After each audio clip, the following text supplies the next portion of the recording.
Hey guys, AuspiciousAussie here, and welcome to episode 22 of my TCW series. Now, today's show, we've got an interesting main event. Obviously, it's going to pertain to Ricky Dale Johnson. Obviously, he was successful over Brian Vesey at the pay-per-view. We've also got a continuation of a feud that we were trying to set up for the last pay-per-view before Greg Gage's injury. So that'll sort of be continuing tonight. And we've also got the three-way feud between Ed Stone, Mark Speed, and Mighty Mo sort of carrying on and sort of progressing a little bit as well. So yeah, let's run the show.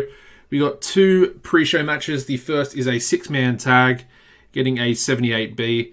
In a good pre-show match, Joshua Taylor, Mighty Mo, and Sammy Back defeated American Buffalo and the Latino Kings in 9:39, when Sammy Back defeated Rudy Velasquez by pinfall with an adrenaline shot.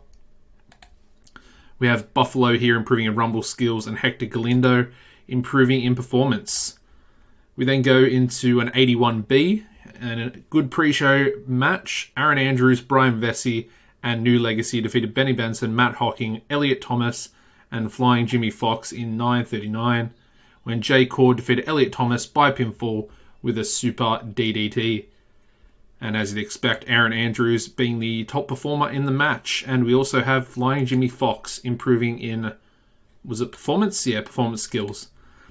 Alrighty, so we start the show off with a 79B. In a good match, we have Rocky Golden defeating Jeremy Courtney in 7:25 by submission with the rack.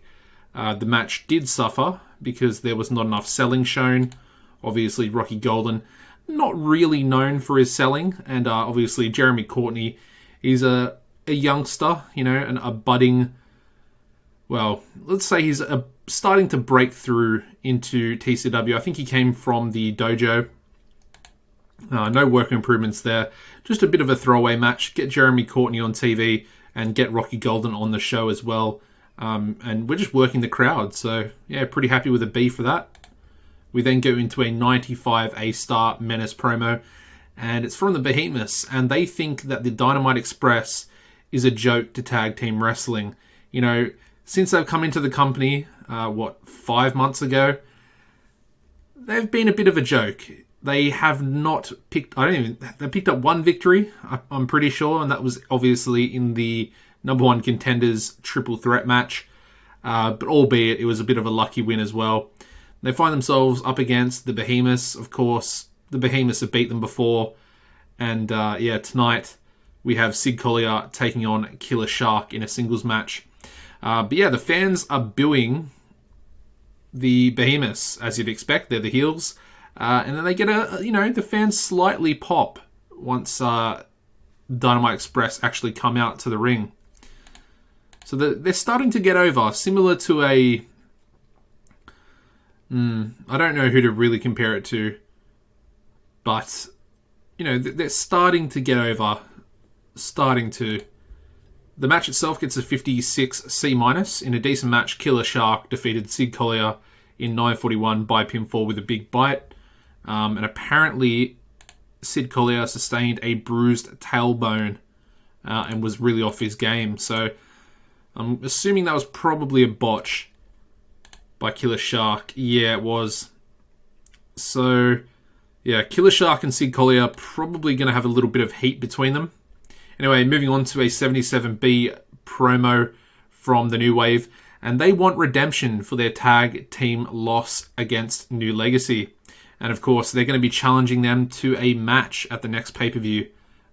Sort of the match that we were supposed to see prior to the injury to Greg Gage. He was back in time, but obviously we didn't have him for a couple of weeks, and obviously we need to try and find something to do in the meantime.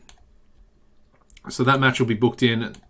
New Legacy taking on the New Wave. Obviously, they're going to accept it straight away, purely for the fact that Jay Cord lost at the pay-per-view to Scout. So he wants a bit of redemption himself. We got the two tag matches booked in there. Moving on to an 82B. We have the New Wave in tag team action against the Canadian Animals. In a bout that had superb wrestling, good heat, the New Wave defeated the Canadian Animals in 1950 when Guy defeated Ed Stone by pinfall with a wave of mutilation. During the match, we also had Mark Speed run in and attack Ed Stone. Sort of continuing that feud a little bit. In terms of in-ring work, Scout was head and shoulders above everybody else, and we had Ed Stone being the weak link, unfortunately. And apparently there was a definite lack of psychology on display as well, which is interesting because they're all pretty good in psychology, which is a little bit odd. Anyway, 82B, 1 point off a B+, I'm pretty happy. We then go into an 82B promo from Mighty Mo, and he wants a challenge. He wants, one of these two guys to step up. He wants either Mark Speed or Ed Stone to impress him, and, in return, they will get a title shot. Obviously, a bit of a love triangle here. We'll call it a love triangle, but obviously massive animosity between all three of these guys, and I'm kind of enjoying this little feud they've got going on. Moving on to a 74B-, we've got Mark Speed in action in a decent match. Dazzling Dave Diamond defeated Mark Speed in 9:48 by pinfall with a dazzle driver following interference from Ed Stone. So Speed got involved in the tag match and basically caused Ed Stone to lose, and now Ed Stone has returned the favour, interfering in Mark Speed's match. Yeah, pretty random victory for Triple D there. Moving on to a 39D-, we have Lauren Easter, and she's cutting a promo, and she says there's no real competition for her in this new women's division. And of course, the women will be in action next. Lauren won't be. She'll actually be in the commentary booth. But we have a tag match, which gets a 53C-. And about that had subpar wrestling and non-existent crowd heat. Tamara McFly and Sandra Shine defeated Elsa Calvo and Laura Flame in 10:09, when Tamara McFly defeated Elsa Calvo by pinfall with a McFly roll. And as you'd expect, Tamara was head and shoulders above everybody else in this match. Now, you might be wondering why I have signed Elsa Calvo. She's not very good. She's young, which is a positive. But I just really like her picture. It's very gothic, very dark, and I feel like, if she develops, we could really, do something with her character. She's from Mexico, so I think that's also pretty cool as well. Just getting a woman or a couple of women from different countries around the world, which I think is a nice little positive as well. Just not focusing purely on American talent. Anyway, not a bad match there, C-. And apparently Elsa Calvo almost injured Sandra Shine with a botched move. So there's going to be some more heat between those two in the locker room, which is unfortunate because it's going to affect the backstage rating. But it is what it is. We then move on to a 100 A-star Menace promo. And Eddie Peak says tonight is the night he gets his chance to reach the peak of the mountain. Of course, he's been talking about this mountain for weeks. Obviously, Peak is his last name. And he wants to reach that peak. And he believes that the peak of his mountain is the World Heavyweight title. Now, he's in action up against RDJ. And obviously, the winner of that will be highly thought of by Aaron Andrews in regards to a world title match. The match itself doesn't do too well. 76B-, 1 point off a B. But I am pretty happy with that, to be honest. In about that had fantastic heat and great wrestling. Ricky Dale Johnson defeated Eddie Peak in 1935 by pinfall with a Southern Justice. And yeah, RDJ wins. But as you can see, Eddie Peak with an 88 in-ring performance, and then we had RDJ only with a 61. Obviously, where the match rating has sort of fallen to, with his performance, but it's pretty understandable with his age. Obviously, there's no hot storyline with it as well, so yeah. He also got penalised for stamina, so 20-minute matches are probably too long for him. We'll have to think about that for the future. And obviously declining physical ability as well. One more angle to go over. We've got a 97 A-star angle from Aaron Andrews. And he says Ricky Dale Johnson can have the last title shot of his career next week. So what we're going to do now is we're going to book that in. Total Wrestling, 1-on-1. Aaron Andrews, taking on Ricky Dale Johnson for the World Heavyweight title. Going to be the main event, obviously. Be the first time that I've ever defended the World Heavyweight title on television as well. So that's pretty cool. Obviously, I don't really want to be doing that too often. However, I feel like this is sort of a special occasion. Anyway, let's end the show. Get an 83B plus. As you can see, we're still not gaining any popularity. I believe that's going to only happen for a month since we went down to Cult. I think I read it incorrectly when I sort of went over that.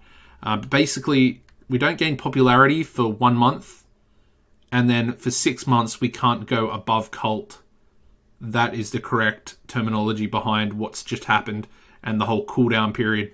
But yeah, 83B plus. It's a better rating. Obviously, we don't get the penalties from being national, being the same size company as SWF and US Pro. So we're not competing. So we're essentially getting the highest rating, or the highest show ratings possible for the shows that we are putting on. So that's really good. Moving on. I will show you guys the women's division. I haven't signed what's her name? Alicia Strong yet. But obviously I'm very... Oh, Raven Nightfall. Really. Ooh, she's a good wrestler as well. Part of me wants to sign her. She is 40 years old, but she's pretty over. And her versus Alicia Strong could be a massive feud, to be honest. That'd be quite a good feud as well. Interesting. I'm definitely going to bring Alicia Strong in, given the opportunity, but I'm not sure about Raven Nightfall. She's really good. She is really good. Although her stamina is pretty low, but they're only going to be having about 10-minute matches anyway, so it doesn't matter too much. And I feel like these two could have a really good feud together. But then, again, Lauren Easter's going to be left sort of on the sidelines. I'm not too sure. Anyway, the TV rating for this episode got a 7.14, which I think is pretty good. And I think it's up quite a bit, to be honest. Obviously, the TV show getting an 83B plus is a lot higher than what it's been recently. So again, that's kind of understandable. Anyway, we'll delete a couple of these. Let me just do this. And we'll delete those ones. I'll keep those two there. Obviously, like I said, I want to sign Alicia Strong. Raven Nightfall, not too sure. Honestly, she would make a pretty good manager for Elsa Calvo. Let me show you the women's division that we have at the moment. Wrestler, female.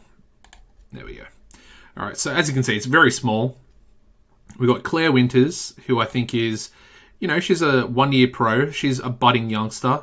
She's got pretty good, performance skills, I would say. Really good stamina, really good athleticism. And she's got B- psychology as well. And again, she can play both babyface and heel. In terms of the top row, it's pretty bad. She's got C- brawling, which I think it'll get her through. Obviously, psychology needs a lot of work as well as the entertainment skills. I don't think I can really get her over on a 48D plus menace. She's definitely going to need to work on those entertainment skills. And I think if she does, manage to find herself in a feud with Lauren Easter, I think that could really help her entertainment skills, learning from Lauren. So I think, obviously all these girls are going to be feuding with each other at some stage. So, yeah. Next up we have Elsa Calvo, 4-year pro, 25 years old for her. And again, she's probably very similar level to Claire. However, she's a bit better on the mic, but she has lower star quality.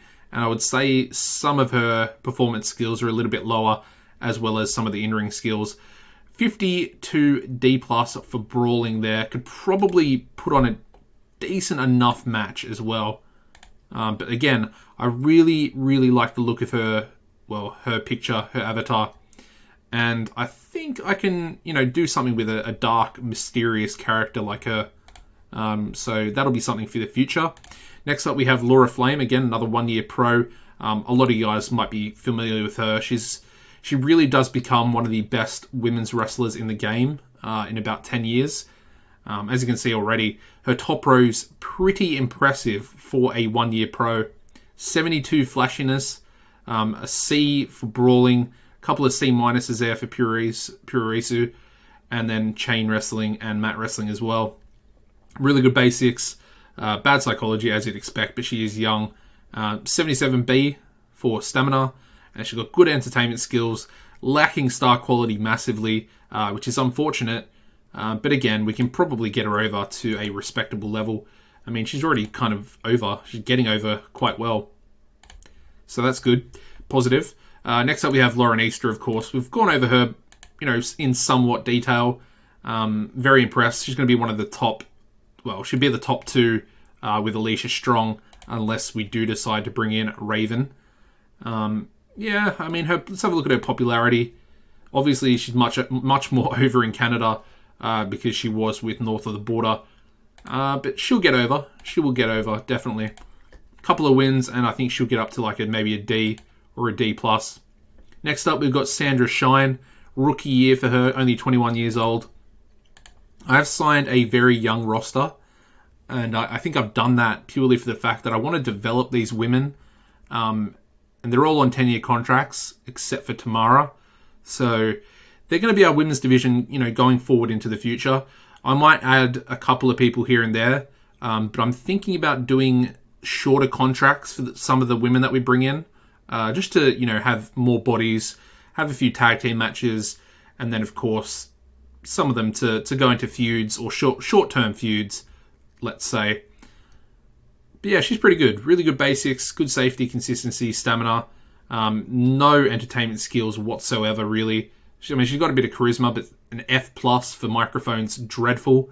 And she's a high flyer, so an interesting skill set there. I think we can do something with her. She might be more of a tag team wrestler, to be honest. We'll just have to wait and see. Next up, we got Simone Sentinel. Again, another young 22-year-old, 2-year pro. Obviously, got the lovely purple hair there. She's not great, but again, she's more of a high flyer, so I'm thinking about possibly putting her in a tag team with Sandra. Obviously, SSSS, nice sort of alliteration there. She's not bad. She's got good entertainment skills and good star quality, which I like. So obviously, we'll probably be able to get her over. It's just if her, performance skills sort of reach a decent enough level. So yeah, pretty happy. She's not actually in the company yet. She's working for AAA, and I think we have a couple of days until she actually starts. Yeah, we've got 2 more days, so not long to wait, and she might actually feature on the next show. And the final woman is our experienced hand. We've got Tamara McFly, formerly of North of the Border as well, I think. Let me have a look here.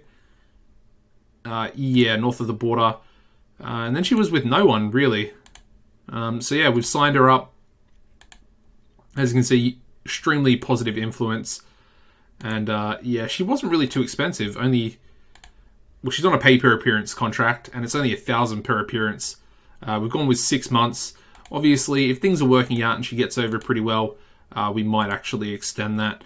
As you can see, popularity has increased quite a bit, which I'm happy with. So yeah, sorry, I didn't show the skills. As you can see, she's just a really good, experienced hand.